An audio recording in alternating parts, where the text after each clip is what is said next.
پاکستان اور عالمی سطح پر سیلز کے شعبے میں قائدانہ کردار ادا کرنے والے former president overseas investor chamber of commerce and industry, board member Habib university foundation, chairman and C E O Unilever Pakistan, قابل صد احترام عامر براجہ صاحب سے گزارش ہے کہ آپ تشریف لائیں. آپ سب کی بھرپور تعلیم.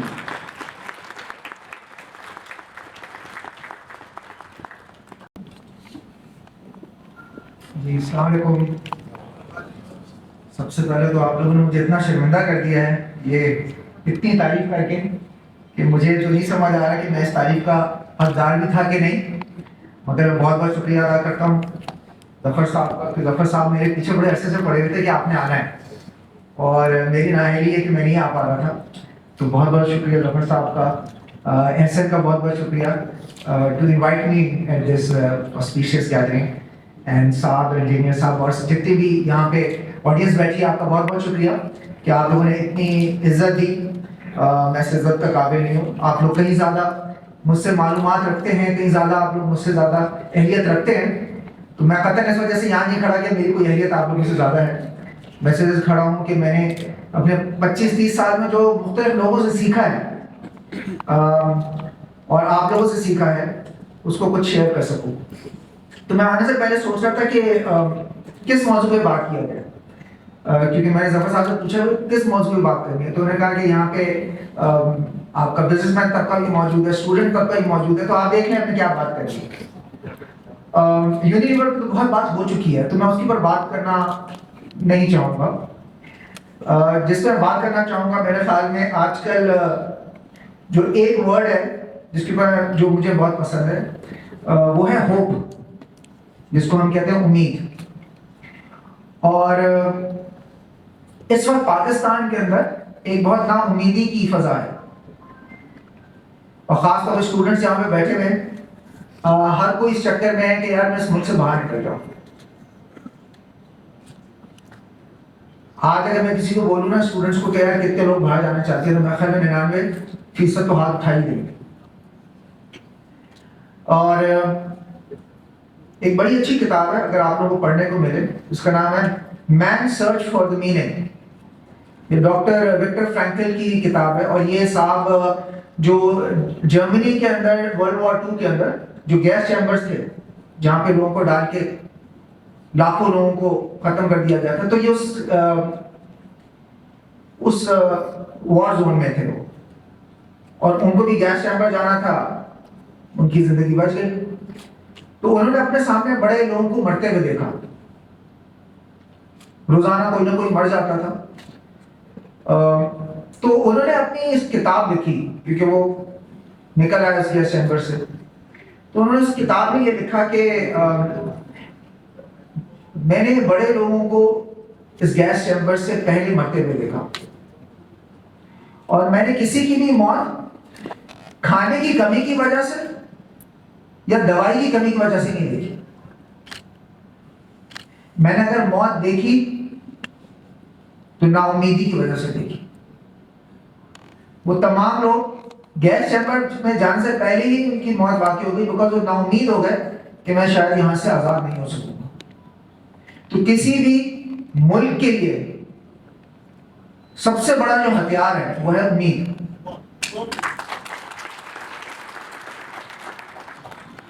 مانا کہ ہمارا ملک بہت مشکلات سے گزر رہا ہے، سوشل کرائسس ہے، فائنینشیل کرائسس ہے، پولیٹیکل کرائسس ہے، کلائمیٹک کرائسس ہے، اب مڈل ایسٹ کرائسس بھی ہو گیا ہے. تو ہمارا ملک بہت مشکلات کے اندر جکڑا ہوا ہے.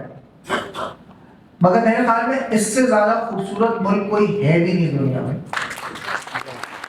اور یہ میں خالی آپ کو زبانی کلامی بات نہیں کر رہا ہوں کیونکہ جس طرح انہوں نے ذکر کیا ہے، میں نے 1996 میں جب اپنا کریئر سٹارٹ کیا تھا تو پہلی کمپنی جو میں نے کام کی تھی شیل تھی.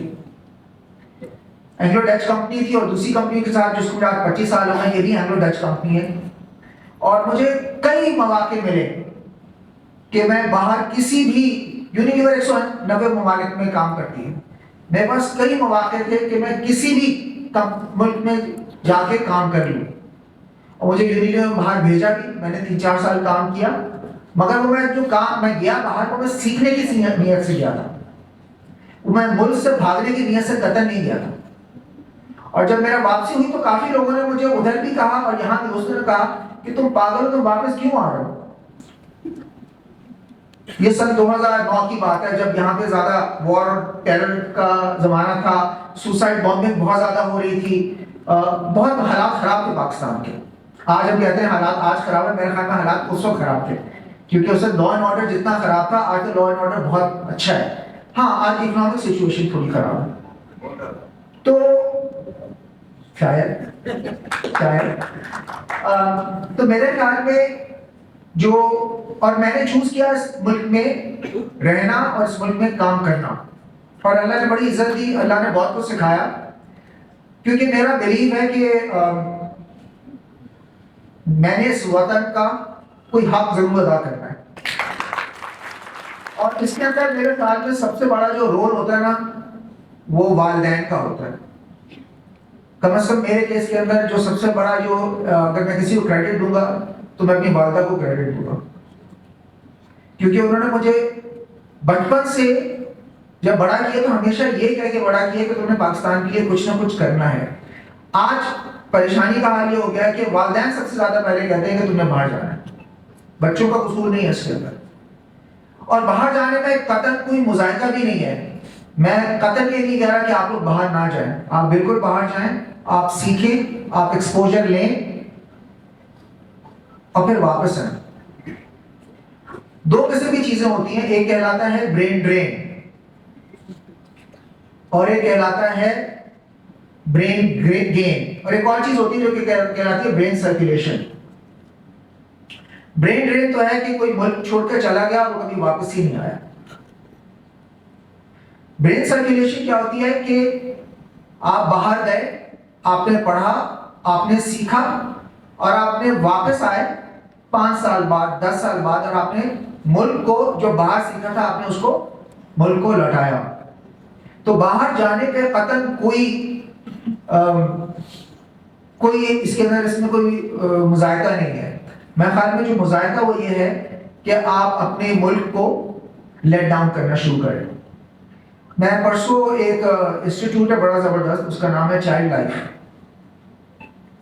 تو میں وہاں پہ گیا, وہاں پہ ڈاکٹر احسن ہوتے ہیں.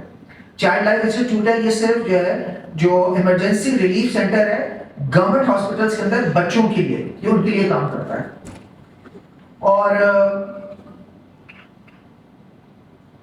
جب چائلڈ لائف نے ٹیک اوور نہیں کیا تھا اس سے پہلے جو شرح تھی بچوں کی مرنے کی وہ تھی 20%, اور جب ان لوگوں نے ٹیک اوور کر لیا تو شرح آ گئی 1% سے نیچے. تو میں نے ڈاکٹر صاحب سے پوچھا کہ ایسا کیا کیا آپ نے جو یہ شرح 20 سے 1% تک آ گئی. تو انہوں نے بڑی اچھی بات کی, انہوں نے کہا عامر, پاکستان از ناٹ اے پور کنٹری, پاکستان از اے پورلی مینجڈ کنٹری. سو ہمیں جو ٹیرین ملا ہوا ہے, جو ہماری اسٹریٹجک لوکیشن ہے, ہمیں ہر چیز کی بلیسنگ اس ملک میں موجود ہے. میرے خیال میں پرابلم مینجمنٹ کا ہے. اگر ہم مینجمنٹ صحیح کر لیں تو ہمارے پاس ریسورسز اتنی زیادہ ہیں جس کا کوئی اندازہ نہیں ہے. میرے خیال میں جو بہت چیز ضروری ہے کہ ہم اپنی جو کنوکشن ہے, جو ہوپ ہے اس ملک کے لیے, اس کو نا امیدی میں نہ کنورٹ ہو رہے. اور میں 2 باتیں کرتا چلوں گا, اور یہ میں کسی بیسس پہ کر رہا ہوں. 2 ممالک جن کا حال پاکستان سے زیادہ برا تھا, اگر آپ سمجھ رہے ہیں کہ اکنامک حالات ہمارے خراب ہیں, تو 2 ممالک جن کا حال پاکستان سے زیادہ برا تھا. ایک ملک ہے جو کہ ہمارا ہمسایہ ملک ہے.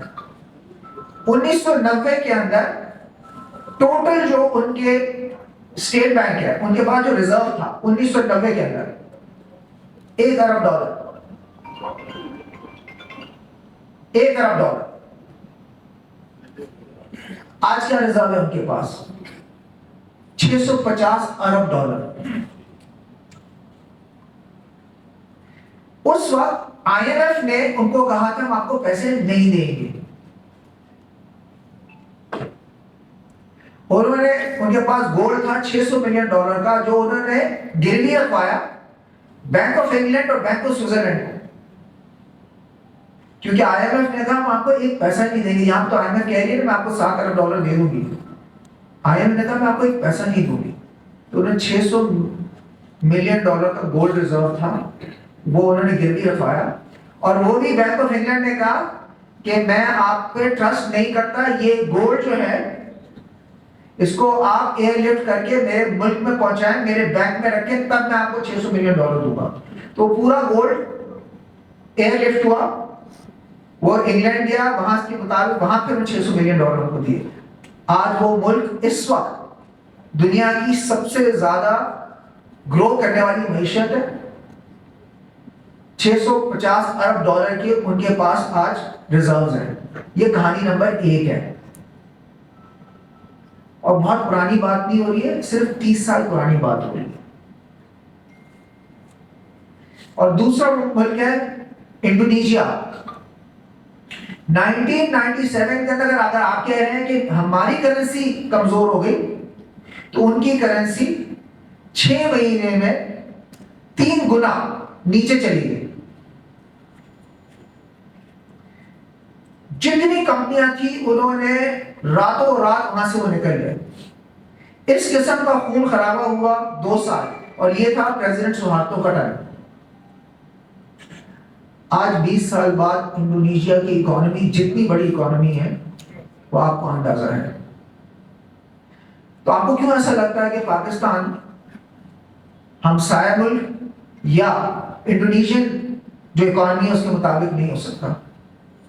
اس کے لیے کیا چیز ضرورت ہے؟ اس کے لیے چیز ضرورت ہے کہ ہم لوگ اس ملک کے ساتھ اس کا حق ضرور ادا کریں، اور اس کا حق ادا کرنے کے لیے ہمیں سنسیئرٹی کے ساتھ کام کرنا ہے.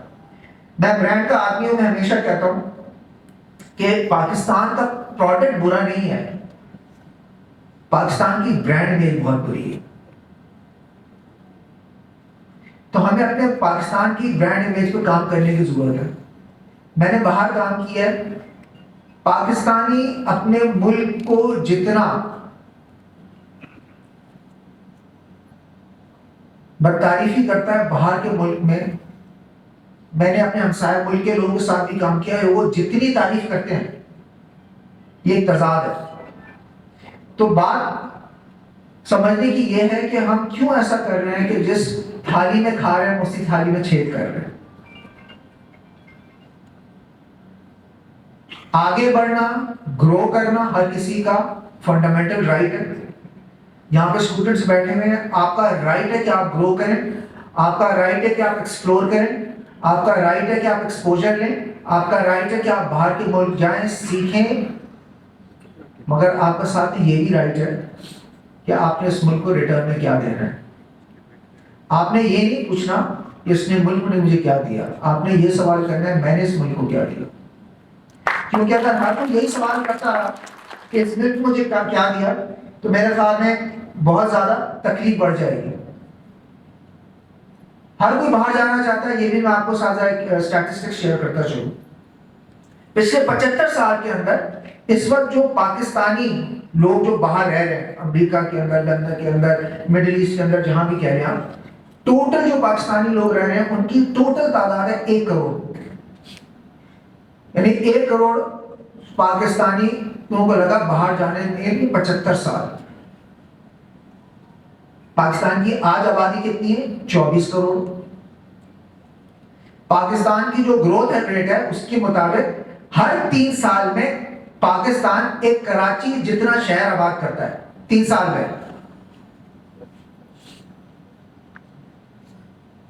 آج کسی بھی انسان کا باہر جانے کا جو پروبیبلٹی کا چانس ہے وہ 1:300 ہے. تو 1:300 کے اندر کتنے لوگ باہر جائیں گے؟ 299 پاکستان کے اندر رہیں گے، ایک بندہ باہر جائے گا 300 میں سے.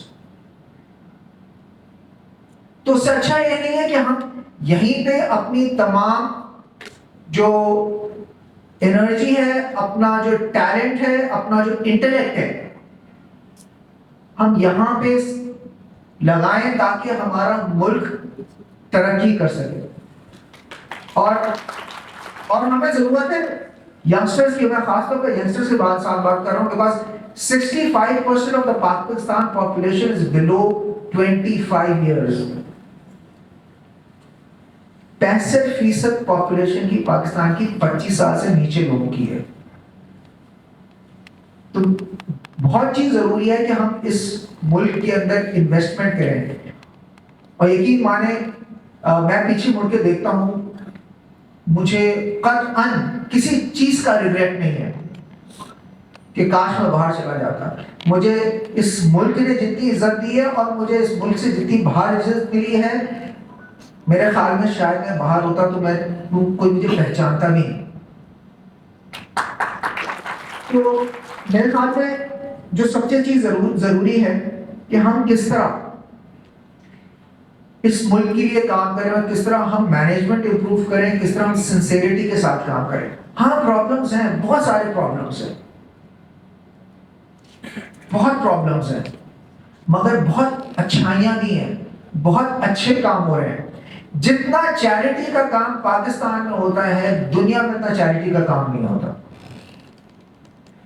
Hospitals like Indus hospital, SIUT, شوکت خانم, TCS, اخوت, یعنی میں نام لیتا چلا جاؤں تو کام یہ سارے 100% چیریٹی کے اوپر چل رہے ہیں. ان کو چیریٹی کون دے رہا ہے؟ آپ سب لوگ دے رہے ہیں. ان کے پاس اپنے تو کوئی پیسے نہیں جنریٹ ہو رہے, ان کے اپنے تو کوئی بزنسز نہیں ہے,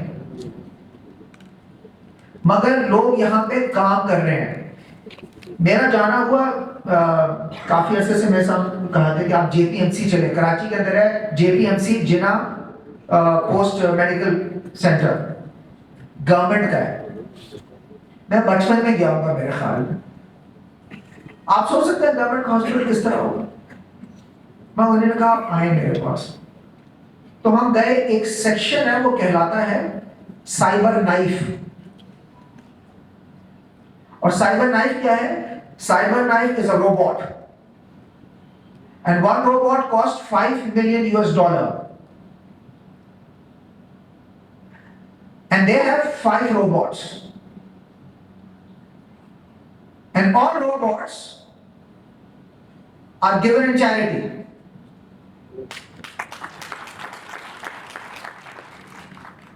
ایک کینسر ٹریٹمنٹ سٹیج 1 کی وہ کرتا ہے 12 منٹ کے اندر بغیر کسی کارڈ پیٹ کے. آپ یہ ٹریٹمنٹ باہر کرانے جائیں US کے اندر, state of the art technology, exactly جو وہاں پہ روبوٹ ہے, اس کی کاسٹ ہے $1,25,000. پاکستان کے اندر کتنی کاسٹ ہے؟ 0. They charge nothing. اور دن کے وہ 50 اس قسم کے آپریشن کرتے ہیں free of cost in 5 robots کے. تو ہمیں بیسیکلی پاکستان کے اندر ڈھونڈنا ہے کہاں اچھا کام ہو رہا ہے, اس کی تشہیر کرنی ہے. بیکاز اس وقت ہم لوگ کیا کر رہے ہیں, ہم جب ایک گروپ مل کے بیٹھتے ہیں, ہمارا صرف ایک کام ہے کہ خامیاں نکالنی, جس سے کیا ہوتا ہے نیگیٹیوٹی بڑھتی ہے, جس سے کیا ہوتا ہے فرسٹریشن بڑھتی ہے, ڈی موٹیویشن ہوتی ہے, اور آپ کہتے ہیں میں یہاں کیا کر رہا ہوں. ہم نے پازیٹیوٹی ڈھونڈنی ہے اور ہم نے پازیٹیوٹی کو ایکچولی پروموٹ کرنا ہے. بیکاز باہر جانا اتنا آسان نہیں ہے, اور اگر باہر چلے بھی گئے تو شاید آپ کبھی ایکسیپٹ نہیں ہوں گے. اور ایک دفعہ میں لندن گیا, میں ایئرپورٹ سے اترا, میں گاڑی میں بیٹھا, میری عادت ہے میں ڈرائیور سے باتیں کرتا ہوں کہیں بھی جاؤں. وہ ڈرائیور تھا, مجھے لگا سکھ ہے. میں نے اس سے پوچھا کہ تم کہاں کے ہو؟ تو اس نے کہا میں برٹشر ہوں. میں نے کہا اچھا کب سے؟ وہ کہا میری 3rd جنریشن ہے. میں نے کہا خوش ہو یہاں پر؟ بتا آئی ہیٹ لندن. میں نے کہا why do you hate London? تم 3rd جنریشن ہو. تو کہنے لگا یہ جو گورے ہیں نا, یہ مجھے بیسیکلی جو ہے نا یہ پکارتے ہیں مختلف ناموں سے, مجھے ایکسیپٹ نہیں کرتے. میں نے کہا تم واپس انڈیا چلے جاؤ. بتائیں کس کے پاس جاؤں؟ میں تو جانتا ہی نہیں ہوں, میں تو تھرڈ جنریشن ہوں, میں تو پھنس گیا ہوں. نہ مجھے یہ ایکسپٹ کر رہے ہیں نہ انڈیا, بیکاز میرے باپ دادا تو 100 سال پہلے یہاں پر آ گئے تھے. اور مجھے اس وقت اس کی بے بسی دیکھ کے اندازہ ہوا کہ آپ باہر چلے تو جاتے ہیں, اپنی جنریشن کو بھی لے کر چلے جاتے ہیں, but they'll never accept you as their citizen. You may get a blue passport, you may get a red passport, you may get any other passport, but they will write it as a British Pakistani or American Pakistani. They'll never write it as a British or American. They'll always add your nationality. So I think so what is important is کہ ہم کس طرح اس ملک کو contribute کر سکتے ہیں, اور اس ملک کو فکس کرنا کوئی بڑی مشکل نہیں ہے, قطعاً مشکل نہیں. یہ اتنا کمپلیکیٹڈ ملک ہے ہی نہیں. ہمیں تھوڑے سے سنسیئر لوگوں کی ضرورت ہے, اور ہمیں ایز اے نیشن کوآپریٹ کرنے کی ضرورت ہے. ہمیں کرٹیسائز کم کرنا ہے اور ہمیں کنٹریبیوٹ زیادہ کرنا ہے. میری پچھلے ہفتے ملاقات ہوئی فائنانس منسٹر صاحب سے, ان کے ساتھ یہ جو ٹریڈرز کے اوپر لگایا گیا ہے ایڈوانس ٹیکس, اس کے اوپر بھی بات کرنے کا ہوا. مختلف باتیں ہوئی, مگر مجھے دیکھ کے اندازہ ہوا کہ کتنی مشکل سیٹ پہ بیٹھے ہوئے ہیں. آسان نہیں ہے, بات کرنا تو بہت آسان ہے, بیٹھ کے میں 10 باتیں کر سکتا ہوں, مگر بہت پریشرز ہے. IMF کے ہیں, ورلڈ بینک کے ہیں, US کے ہیں. تو میرے خیال میں ہمیں تھوڑا کوآپریٹ کرنے کی ضرورت ہے, اور ہمیں شاید نہیں, یقیناً اس وقت پوری نیشن ایک پین کے پروسیس کی تھرو گزر رہی ہے. پوری نیشن, ہر کوئی تکلیف میں ہے. ہر کسی کو بجلی کا بل بہت تکلیف دے رہا ہے, ہر سیلریڈ کلاس کو فردر ٹیکس بہت تکلیف دے رہا ہے, دودھ کے اوپر ٹیکس لگانا بہت تکلیف دے رہا ہے, بچوں کی فیس کے اوپر ٹیکس لگانا بہت تکلیف دے رہا ہے. بٹ میرے خیال میں اگر جب آپ کو تکلیف ہوتی ہے, آپ ڈاکٹر کے پاس جاتے ہیں, they make you actually lie on the table, they cut your body. They cut your body because they have to take the cancer out. And you go through the pain. And I think so ہمارا ملک بھی اسی ایک process کے through گزر رہا ہے. تو میرے خیال میں بلیف اور کنوکشن, یقین کہ ہمارا ملک انشاءاللہ اس سے نکل آئے گا, اور نہیں نکلا, دیکھیں ضروری نہیں ہے کہ جو درخت آپ نے لگایا ہے اس کی چھاؤں بھی کا مزہ بھی آپ ہی لیں, نہیں ہوتا ایسا. تو اگر آپ چھاؤں کا مزہ نہ بھی لے سکیں تو کوئی بات نہیں, آپ بیچ تو بول دیں, شاید چھاؤں کا مزہ کوئی اور لے لے. بیکاز کافی چیزوں کا مزہ آج ہم لے رہے ہیں, ٹھیک ہے, ایز اے آزاد کنٹری کافی مزہ لے رہے ہیں. 1947 میں جتنے لوگوں نے قربانی دی, آج ہم نے یا آپ نے کسی نے نہیں دی, یا شاید کافی لوگ بیٹھے ہوں گے جن کے باپ داداؤں نے دی ہوگی, بس اس کا مزہ آج لے رہے ہیں ہم لوگ. تو آج ہمارا بھی بیسکلی رسپانسبلٹی بنتی ہے کہ ہم بھی جا کے کچھ کنٹریبیوٹ کریں ٹوورڈ دس کنٹری. تو میں بات ختم کروں گا کہ آخری بات کہ ایز اے یونیلیور جب کووڈ آیا اور ہر طرف ایک عجیب سا ماحول تھا, لوگ خوف کھائے بیٹھے تھے, ہر جگہ کو ایسا لگ رہا تھا کہ شاید کل اس کی موت ہو جائے گی, پرسوں اس کی موت ہو جائے گی. ایک گھبراہٹ تھی, خوف طاری ہو گیا تھا, ہر چیز رک گئی تھی. تو ہم نے اپنے آپ سے پوچھا, یونیلیور نے کہا 75 سال ہمیں اس ملک میں ہو گئے, یہ ملک, یہ کمپنی اتنی ہی پرانی ہے جتنا یہ ملک ہے, اور ہم نے بڑا فائدہ لیا اس ملک سے. اس کمپنی نے کمایا بھی بہت اس ملک سے, انویسٹ کیا تو کمایا بھی, مگر آج ہمارا وقت ہے اس ملک کو واپس دینے کا. تو ہمیشہ کہتے تھے یونیلیور ان پاکستان. اس دن ہم نے اپنی ٹیگ لائن چینج کر دی, ہم نے کہا یونیلیور فار پاکستان.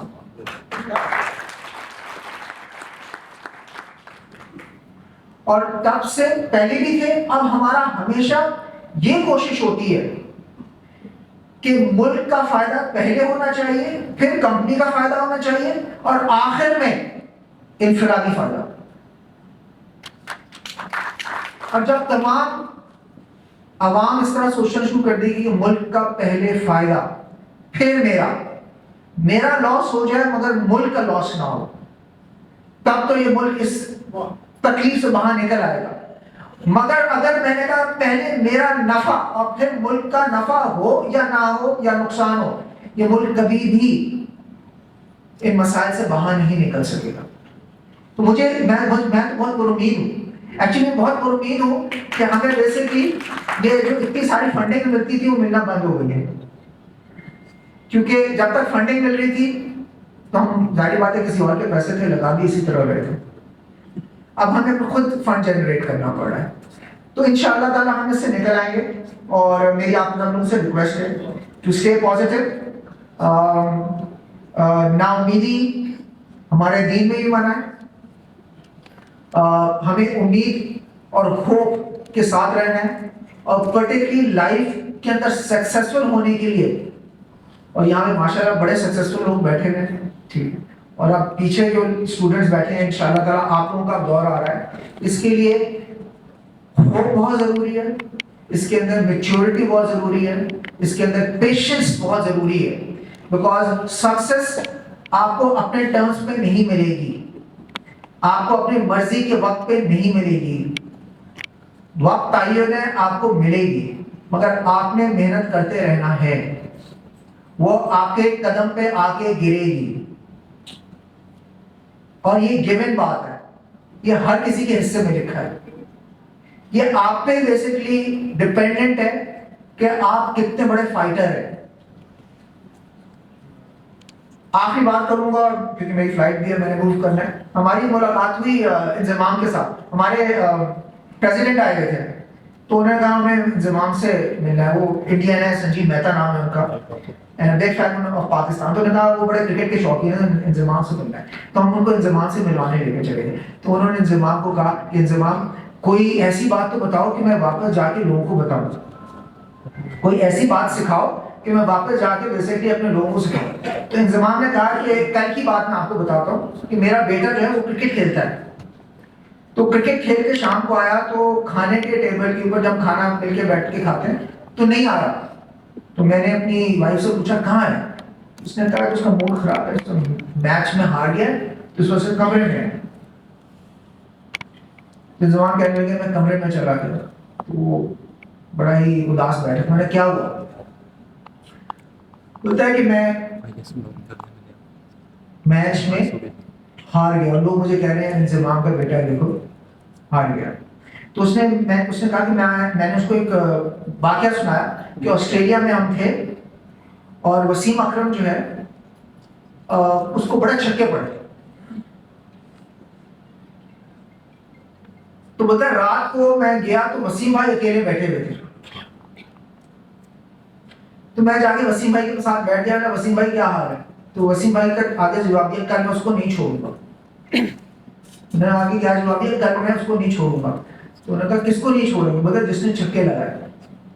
تو دوسرے دن انہوں نے ایسی بالنگ کرائی کہ پوری انڈین ٹیم تھی. انہوں نے کہا یار ان کو کیا ہو گیا، وسیم بھائی کو کہو کہ تھوڑا ہلکا کریں، ہم سے چھکا کسی اور نے لگایا، غصہ کسی اور کے اوپر گزار ہے. اور کہہ رہے ہیں وہ میچ ہم نے ایسا زبردست سیکھا. تو انہوں نے کہا اس کے اندر لرننگ کیا ہے. میں نے اپنے بیٹے کو بتایا in order to be successful you have to be a good loser. You have to learn to fail in life and you have to love failing. Life is not only about winning, life is about failing as well. And when you fail, you celebrate that failure as much you celebrate winning. And that's the trick, because that's what life will do with you. تو بہت بہت شکریہ آپ لوگوں کا، آپ لوگوں نے اتنی عزت دی. آپ تمام لوگوں کا بہت بہت شکریہ. وقت کم ہے، نہیں تو بہت زیادہ باتیں ہو سکتی تھی، مگر یقین مانے آپ لوگوں نے اتنی میری عزت کی. بہت بہت شکریہ ظفر صاحب. میں انشاءاللہ تعالیٰ امید رکھتا ہوں کہ آپ لوگ کل کے فیوچر میں آپ لوگ انشاءاللہ تعالیٰ اس ملک کی بہت آگے لے کے چلیں گے. and there's going to be a shining star on this planet. بہت بہت شکریہ. السلام علیکم. بہت شکریہ سر, آپ نے اپنے خوبصورت خیالات کا اظہار کیا. اب میں ایک ایسی پروکار شخصیت کا تعارف کروانے لگی ہوں. آپ استاد ہیں, خواتین کے لیے انسپائریشن ہیں, نوجوان بچیوں کے لیے دن رات کوشاں ہیں, اسٹوڈنٹس کو معاشرے میں بہتر مقام دلوانے کے لیے آپ کی خدمات قابل تعریف ہیں. آج کی تقریب کی مہمان خصوصی ہیں